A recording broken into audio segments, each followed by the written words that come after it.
না আমাকে কি বলছে ওটা তো আমি বলবো না, ব্যক্তিগতভাবে তার রাজনৈতিক মতাদর্শে ভিন্নতা থাকতে পারে। আমি ব্যক্তিগতভাবে যেটা বলেছে সেটা আপনাদেরকে বলতে যাব কেন?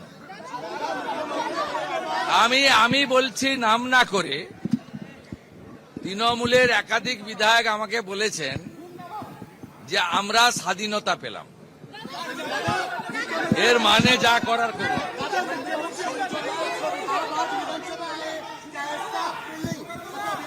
देखिए, विधानसभा का जो परंपरा है, एमएलए लोग को एमएलए के रूप में ओत लेना चाहिए। वही काम आज शुरू हुआ। अब तक 143 एमएलए आज ओत ले रहा है पूरा दिन मिलके। ये मैं पहले चीफ मिनिस्टर के नाते पहले ओत लिया भवानीपुर से, और बाकी एमएलए लोग भी ले रहा है। ये प्रक्रिया काल तक चलेगा और हमारी नया speaker day after tomorrow elected होगा, इसका पहली प्रक्रिया खत्म होगा।